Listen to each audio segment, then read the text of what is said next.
This video will explore smarter balanced interim assessments and how they can support teaching and learning throughout the year.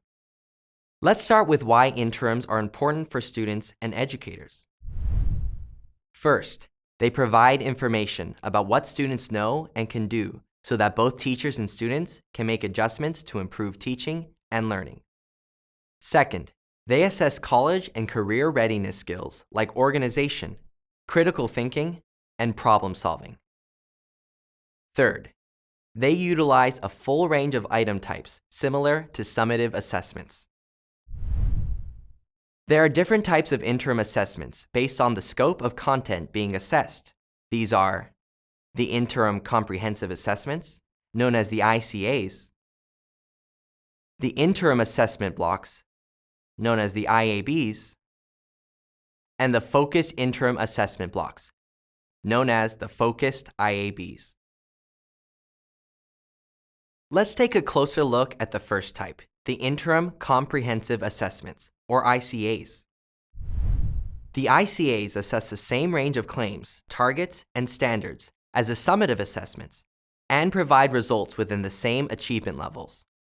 There is one ICA for each available grade in English Language Arts and Mathematics.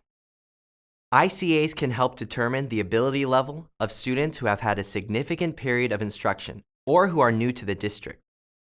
The second type is the interim assessment blocks, or IABs.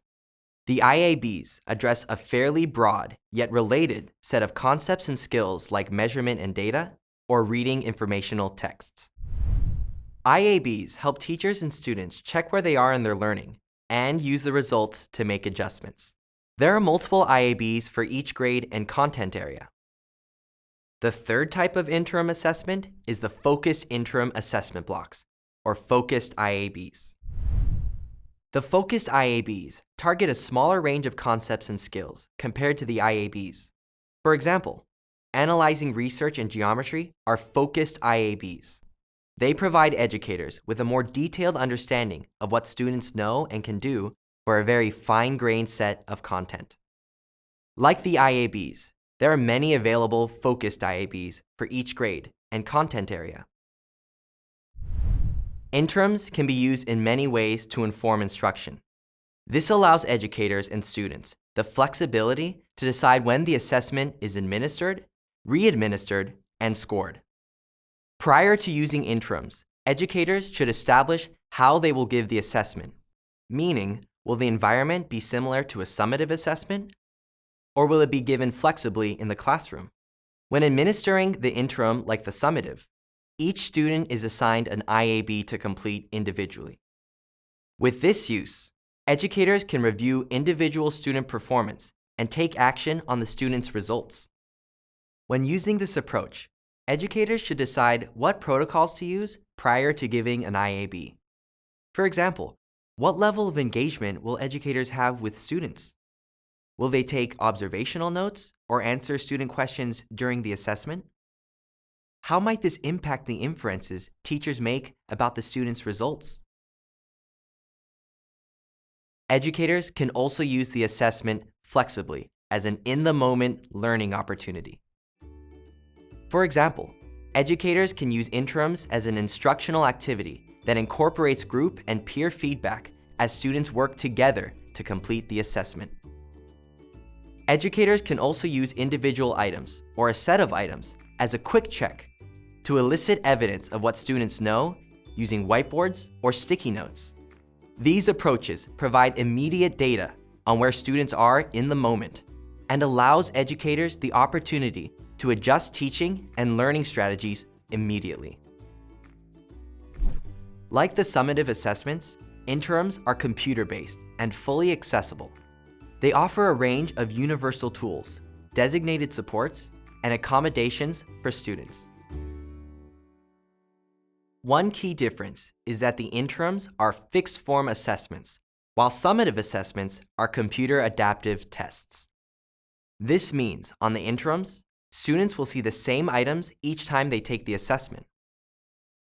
How do you know which interim assessment to give students and when? Before deciding, educators should consider 3 things. What's the purpose?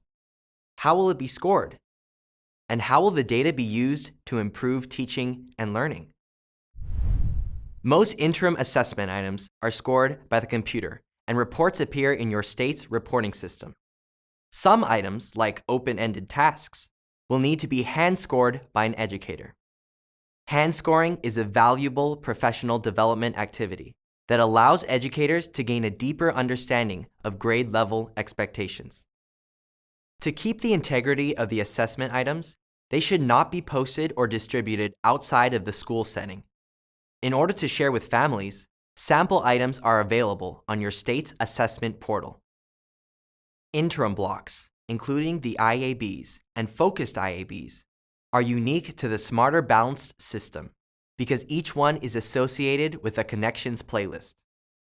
Educators can use Connections playlists in multiple ways.